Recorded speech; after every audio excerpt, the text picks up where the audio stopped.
Bienvenue na émission na biso Masolo ya économie. Masolo ya économie, émission oyo etikaka actualité économique elekate sans koya ko annoncer bino. Bino moko boyebi émission oyo toyaka penza kolobela makambo ya économie, économie lobela makambo mbongo ya mboka, makambo ya mbongo ya monde entier ndenge etambolaka. Alors, lelo tozali le 1er mars le 1er mars 2023. Émission Zali comme d'habitude toujours, parce que pour l'instant on a joué remplaçant. Émission Zali présentée par Wabino Mwalim Hassan, Zali journaliste économique, chercheur dans marambo économie. Et puis émission Nabiso pour tout réaliser, on a des images qui toko bomonaka. Ça bateau tout ba héros dans l'ombre. Hein? Tozali na régie kuna tozali na ingénieur Dani. Puis tozali na ingénieur pe Luison bango bazali ba technicien makasi o basala ke image perfect et ça pena perfect ya solo et ça la ba chaîne mususu te za loso. Voilà. Lelo na elbino sujet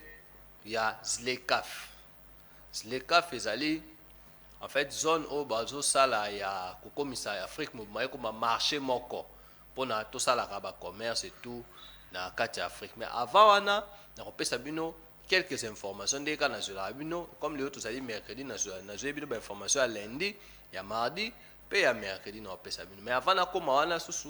boyebi ka ndeza tradition d'émission na banda kopesa mbote na groupe ya bato oyo nga estime que na kati na bango nde na élection ko ya président de la République obima parmi bango na bandi na présidence pas ya président Félix Tshisekedi babenga Fachi Beton na pesi mbote pa Moïse Katumbi na Kashobwe, na pesi mbote pa Martin Fayulu, na pesi mbote na Adolphe Muzito, na pesi mbote na Vital Kamerhe, na pesi mbote na Kinga Kati et pa Joseph Kabila, na ebite soki ya koza candidat so pa kocha Mama Olive, na pesi bango pe mbote, na pesi mbote na Alain Bolonzo le grand économiste et pe ayebisa nga koza candidat, na pesi mbote na le grand médecin docteur Mukwege, napesi mbote na Jean-Pierre Bemba, napesi mbote okipe susu Corneille Nanga, papa na biso Corneille Nanga ozala candidat. Bon, napesi pe mbote, mais papa na biso Corneille Nanga nga na kosepela otinda ta mutu moko yawa abetela biso alakisa biso projet na économique eza nini. Comme yo ngoza président okomema économie ya Congo wapi na kosepela malamu soki otinde biso mwa élément moko ezala bien. Bon, o napesi te prochainement peut-être na oyako tanga bakombo na bino. Na bandi mbangu na kopesa bino ba actualité ndenge ezalaka na mokolo le 27 ezalaki lundi na moni bandeko na biso ya journal Okapi balobi na Nord Kivu paralysie de l'activité minière à la suite des combats de FARDC et M23. Actualité CD balobi les ONG et mouvements citoyens plaident pour le maintien des sanctions américaines contre Dan Gettler et appellent la justice congolaise à poursuivre les auteurs des contrats Sycomine. Actualité CD toujours balobi le DG de la CGT Nico Nzaou à Lobiboy, il n'a pas eu de surfacturation dans les travaux des infrastructures. Actualité CD toujours Norvège. Le Norvège veut aider la RDC à améliorer sa quantité d'importation de poissons salés. Ce poisson salé va bien ambassade. Média Congo Balobiboy. Les cours de cuivre et tantal en os sur les marchés.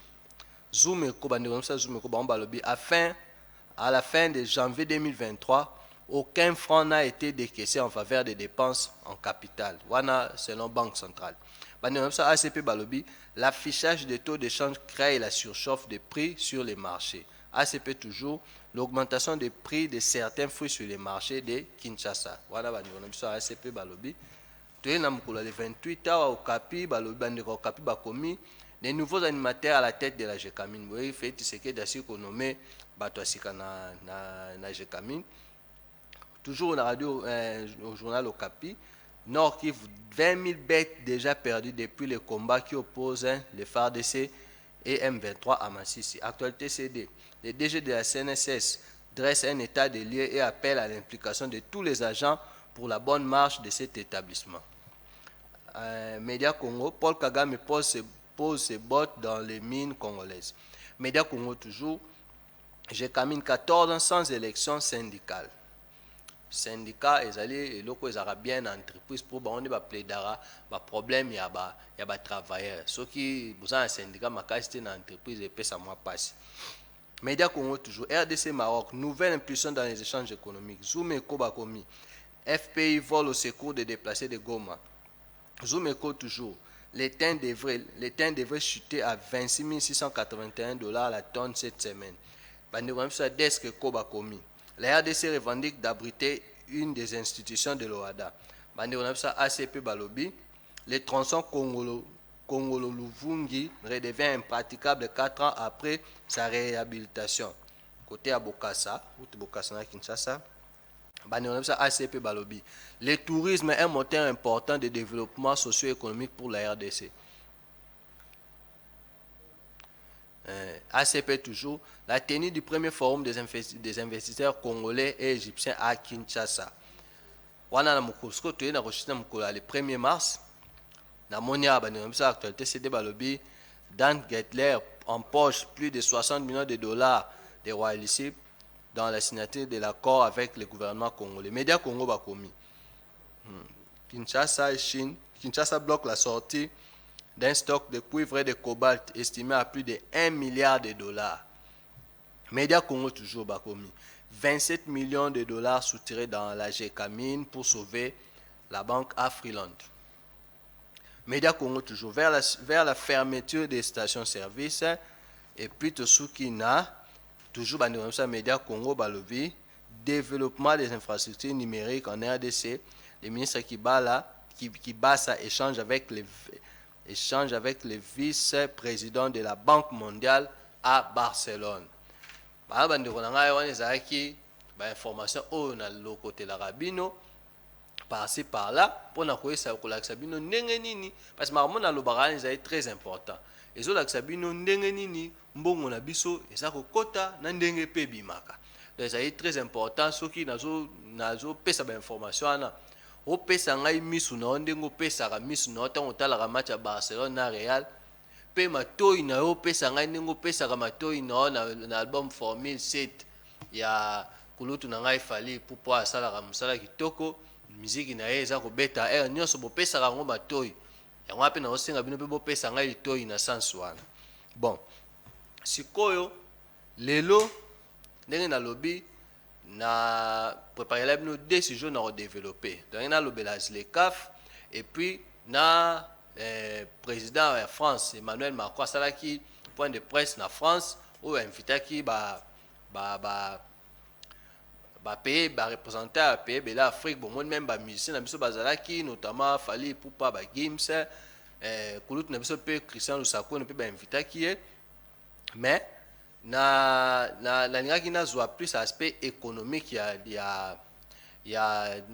point de presse ya Emmanuel Macron mais na tiki on a mwanda parce que ça peut enrichiter nazo zelaya ya Kinshasa tanga ko ya Kinshasa na kozwa sikoyo makolobela sur l'économie nde toya sikoyo kozwela ngo pena toute une émission pour totala ndengeni. Mais semaine passée 36e sommet 36e sommet ou encore 36e session ordinaire ya ZLECAf esala makina Addis Abeba. ZLECAf na esibino ezali kanismo ba état ya Afrique bazui pona kokomisa Afrique ezala marché moko commun. C'est-à-dire que marché wana facilité bisoto sala ka échange facilement. Na ZLECAf wana ZLECAf ebotamaki likanisi ezwamaki na pour la petite histoire ezwamaki na 2018 na Kigali. Ensuite Tokoma na 2019 nde place ba pays oyo bandimaki ko participer parce que faut est obligatoire il faut payer après ça avis na pour akota na zone wana alors basignaki pour na kokota. Alors mais na 2019 donc ba signé lancement fallait na 2020 mais Covid mais ça qui a frappé ba pays et retardé moi makambu ba ko bandango na 2021 mais na 2023 sikoyo sommet oyo nde basali sous réunion pona ko tala makambu wana pona vraiment marché wana ekoma effectif ekoma opérationnel ba opération ba e bano salima entre ba pays nyonso bazwami na kati ya Afrique mais na ko expliquer avantage pe ya kozala na zone wana par exemple balobi ZLECAf marché wana oyo koza c'est-à-dire comme si ba pays nyonso ya Afrique un même marché comme marché moko commun et ko créer les biso 1,13 milliard de personnes. Donc 1,13 milliard de personnes déjà mo talaka déjà na boza na million mo o bwana batu plus de 1, plutôt ils a 1,13 milliard excusez-moi ils allaient 1,3 milliard de personnes oyo bakozala na kati ya marché wana eza déjà le moko très bénéfique pour na bosala ba affaire et tout. Ensuite balobi zone ya ZLECAf, c'est-à-dire tant comme opérationnel vraiment la place à 1,3 milliard et qu'on crée les biso richesse oyo za créé na zone wana ezana aux alentours il y a 3400 milliards de dollars. Yo moko yoka somme wana ezali mbongo moko ebele, c'est-à-dire que kozala na kati ya zone wana économique ezala très bénéfique pour na mboka na biso parce que mosolo ko circuler plus pour na ba pays oyo bako signer ratification ya kozala na kati ya marché wana commun. Alors sikoyo lisusu balobi pour l'instant le commerce ya ba pays entre ba pays africains bazo chiffrant ka na 16%, donc eza mukie makasi mais likanisa kosala zone économique ekomema commerce intra-africain et rekomana aux alentours ya 60%. 60% donc tolonga na 16 ti tokomana 60% toujours et puis ekoaider ba pays ya Afrique pour na tokomana marché wana commun et senga fo tolongola ba éliminer ba droit de douane entre ba pays et puis circulation facile ya ba produits ba produits ba biens ba services et puis ko dynamiser pe commerce commerce est comme vraiment dynamique entre ba pays au dans la zone wana. Alors d'après la Banque mondiale pour na bango na ba étude na bango babi soki tozu ba pays nyonso ya Afrique to quelques pays parce que non c'est bien qu'en Afrique tout ça 54 états mais na kata 54 actuellement zone ya ZLECAf et zo zwaka 46 états, donc on a 46 états au pena ba signer kokota na kata ya marché wana. Alors bango Banque mondiale d'après bango babi likanisi wana kozala même marché wana surtout comme na 2050 et ko créer une affaire ya ba 18 à 20 millions d'emplois. Et puis à part 18 à 20 millions d'emplois de côté et kosala ke 54 millions de personnes balongwana pauvreté grâce ya likanisi wana kozala na marché commun wana. Et puis aussi les CAF ceux qui to consolider pena marché commun wana ya Afrique comme un même marché et kosala ke to comme une indépendance alimentaire ou encore autosuffisance alimentaire. Et kosenga biso pe to éviter ko dépendre na libanda ya Afrique et ko élargir pe lisusu chaîne de valeur parce que boyebi chaîne de valeur ezali na kati économie ezali eloko bazo produire. Alors eloko bazo produire ndeti téléphone ndenge moni téléphone boye pe comme téléphone boye leki na ba étape ebele yango ne babengaka chaîne de valeur na économie. Alors na différentes chaînes de valeur et ko créer misala et ko sala ke bat boza na activité bako travailler malam. Mais on expliquait bino wana eza lokola mwa ba avantage ya kokota na zone wana, donc il faut fungola makambu ba commerce et tout parce que vraiment faut koyeba que commerce ya ne na baki comme actuellement commerce entre ba pays d'Afrique eza pena mukie makasi d'ailleurs eza même parmi ba éléments et ça là que Afrique ezala vraiment développé. Mais moi eza mwa ba avantage ce qu'on a que na ba désavantage ya eloko zo sala ke eloko sala ke mamba ZLECAf et marché et tout ya liboso na lobi tozali na ba pays mususu pe oyo baza ko hésiter ko ratifier na zone ya ZLECAf, c'est-à-dire baza ko mona ke so ba koti na zone wana ezala ngo importante na kozo même ba pays oyo pe ba ko ba signer parce que ça ba pays mususu pe ba signer ngo na loyenge. Est-ce que le cas ya Congo est-ce que tout ça il pena ba étude très bien est-ce que kokota na biso na ZLECAf wana na zone wana économique où ezali comme marché commun pour na pays nyonso Afrique est-ce que rosunga pena mboka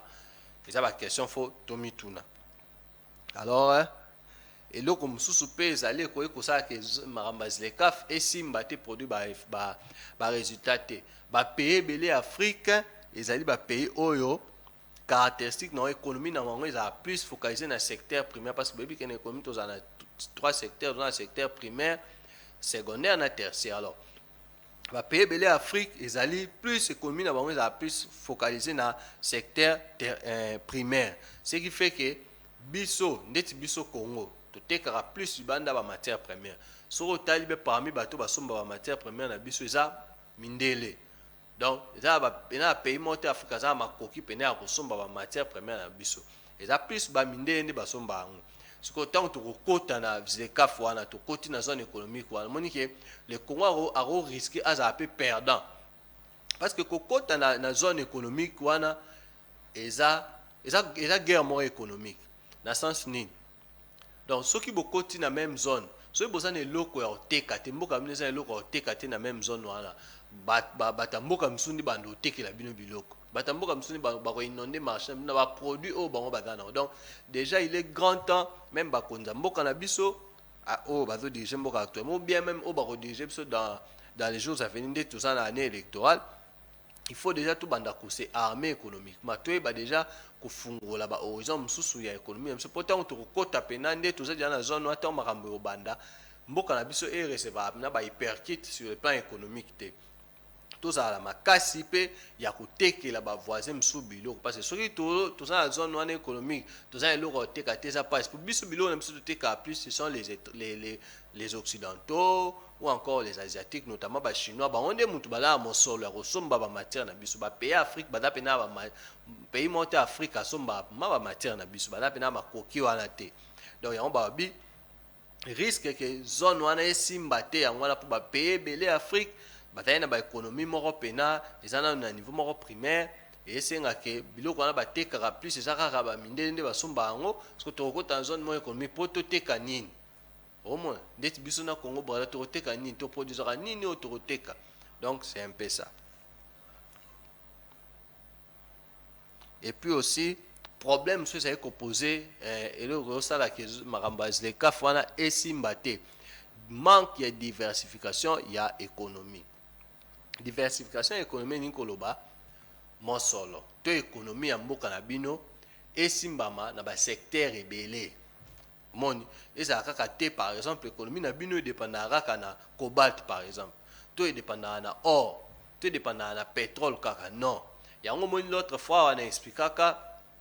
naka olobela nasalaka émission sur l'économie du sport na explikaka ndenge nini à partir ya sport nazwaka en l'occurrence football na baka ndenge nini à partir ya sport tokokokotisaka mbongo mingi na mboka na biso parce que lelo sport ezali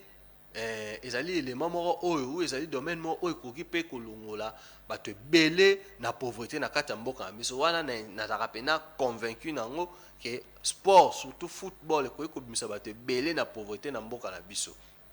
Tala lelo oyo championnat ya biso eza ya kokufa championnat ya biso eza ya kokufa baclub na biso bazokoka mpe soki kobeta te même équipe nationale tozokoka te mpo anini parce que tozonéglige sport toyebi même mpa ndeni tokosalaka sport na mboka na biso ekoma kokotisa mbongo mingi alors que toza na batalent ezangi biso te parce que soki toza na batalent te la wana engai na comprendre mais en interne toza na batalent oyo surtout na babale bayebi kobeta bale mais eloko nini tokosala mpo bale wana ekoma kokotisa biso mbongo. Tala lelo na Tanzanie championnat Tanzanie basigné contrat na chaîne moko ya télé Azam TV basigné contrat ya 10 ans chaîne wana apesi 97 millions de dollars apesi yango baclub ya première division nabi bien 97 millions 97 millions de dollars chaîne wana apesi baclub ya première division et puis bango siko bakozwa yango bakokabola yango pendant 10 ans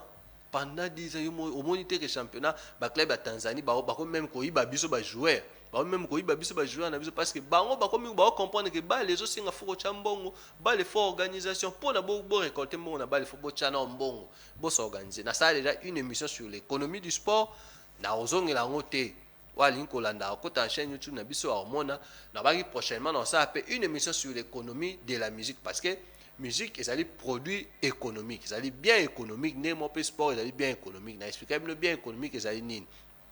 ndenge na mboka miso bato balingaka musique mingi c'est-à-dire que soki tostructurant très bien mbongo ekota mingi na nzela ya musique epuis bato ebele bazwa misala fo koyeba yango yango wana balobi awa diversification ya économie ezali eloko moko important mpona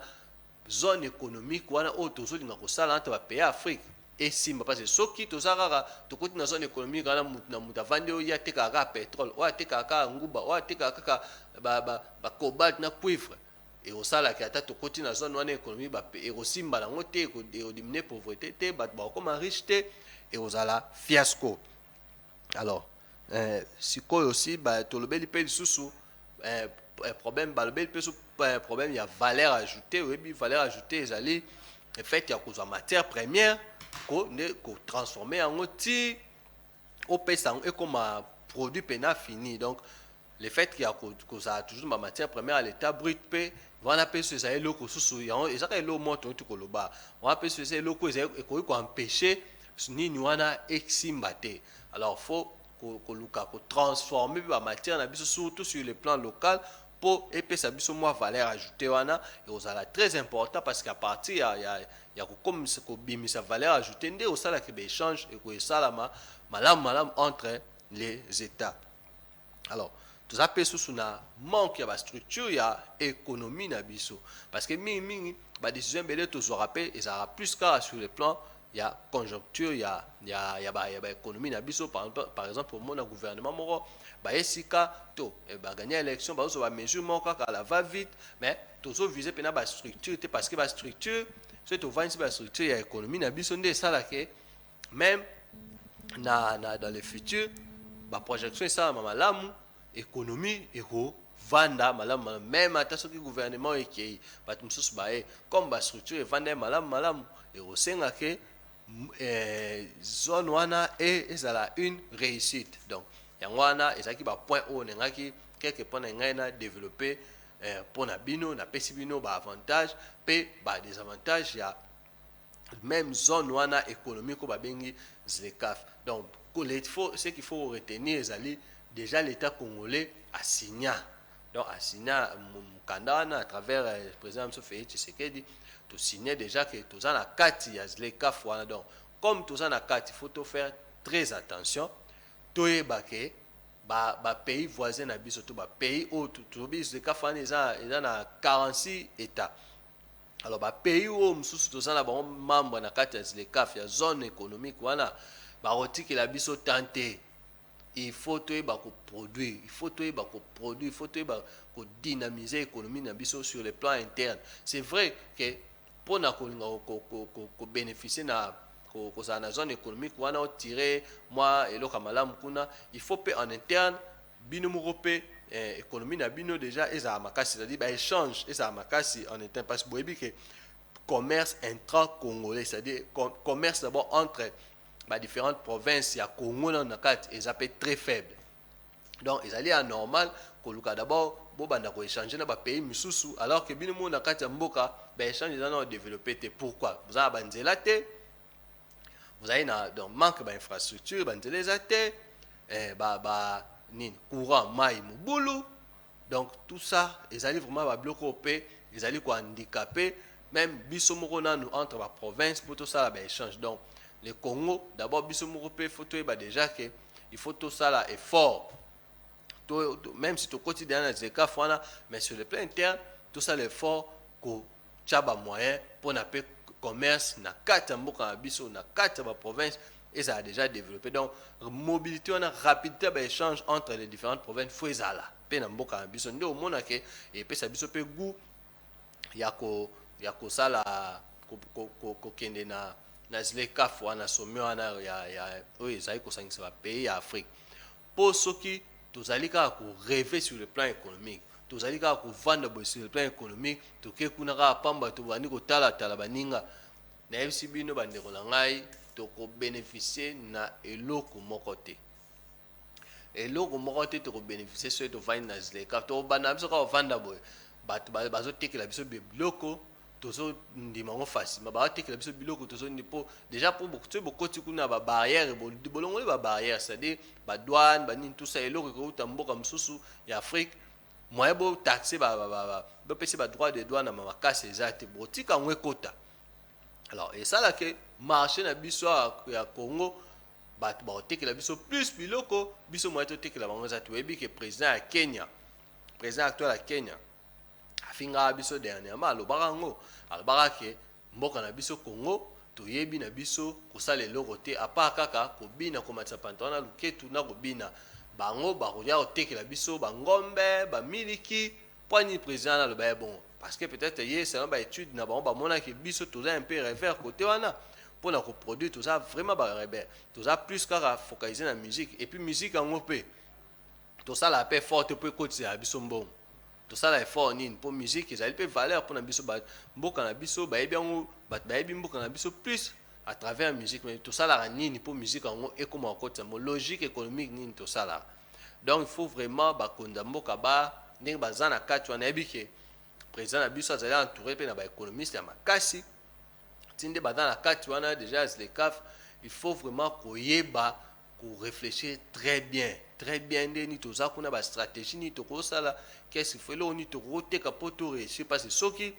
toke kaka boye naza ko répéter toko bénéficier na eloko moko te tokovanda wana tovandi bamboka nyonso baoya kotekela biso kaka biloko bamboka nyonso baoya kotekela biso kaka biloko tala ndeti lobi nazalaki kolanda na Maroc atekelaka bapays ebele ya West Afrique batomate moi babiloko ebele batomate babiloko mwa bongo alors Maroc tellement aza frappé na sécheresse na mboka na ye azwi likanisi ya kobloke babiloko atekaka ndeti batomate bani biloko atinda ya bapays ya West Afrique abloke yango atinda su te parce que alingi aservi nanu marché na ye nanu interne mpo bazali frappé na mamba sécheresse et biloko wana esali eloko lokola tomate emati prix nango emati directement na bapays ya West Afrique omoni babiloko mwa bongo par exemple tout ça parce que déjà bango Maroc ata déjà sur le plan agricole aza déjà très avancé par rapport à bapays ebele ya Afrique azali sous très avancé par rapport ya bapays ya zone ya West Afrique wana ya omoni asengaka kota même na kati parce que Maroc asengaka kokota kuna pamba te ayebaki ke so akoti kuna ye aza fort sur le plan ya agriculture aotekela bango babiloko ebele eza na sens wana eza te kakota kuna na loyenge yango mpe nazoloba na même biso soki kaka nde toza na ZLECAf wana soki tosala effort te mpona kotelemisa économie na biso tosala effort te mpona kotravaille makasi tosala effort te mpona kodynamiser économie na biso ekozala pasi bokomona ke tozokotaka ba ZLECAf wana ba union économique wana entre bapays africains mais sur le terrain bomona eloko te banomona kaka babiloko ya bapays étranger nde ezokotela bino babiloko ya pays étranger nde ezokotela bino mpe bino bozosubir yango bozosomba yango bozoenrichir bango alors que bino botikala toujours na précarité botikala toujours na pauvreté alors ezalaki sujet na préparé mpona bino bandeko na ngai mpona mokolo ya lelo émission ezali présenté émission elekanaka mercredi en direct na Perfect TV jeudi rediffusion mosusu elekanaka mpe samedi na 18h bokoki mpe koretrouve émission na chaîne na biso YouTube Économie ya TV RDC okoti kuna oaime émission partager émission commenter même émission parce que namoni boolanda baémission mais bozokommente te bolemba te boluka émission na biso na chaîne na biso économique Économie ya TV RDC l'unique chaîne YouTube oyo elobelaka makambo ya économie ya Congo olingo yeba mambo économie ya Congo soki otala na nzela ya Perfect TV te okei na Économie ya TV RDC okokuta émission wana alors napesi bino merci mingi tokokutana prochainement je crois le samedi prochain tokokutana mpona tolobela ba sujet misusu et puis napesa mwa annonce moke nayoki président Félix Tshisekedi abi okebi te tokoza élection kokozala te tokokende na nini oyo babengaka yango nini soki transition soki dialogue mais ngai déjà naloba soki élection esalami te il faut tosala table ronde économique nayebi ke bapoliticien congolais bakokutana mpo basolola mais ntango bokutana wana bobeta masolo ya économie mpo peuple aza na souffrance makasi difficulté ezali makasi mingi bowela kaka koke kokabola baposte te mpo toyebi deya bacongolais nde tozalaka tosuki awa mpona lelo tokutana prochainement.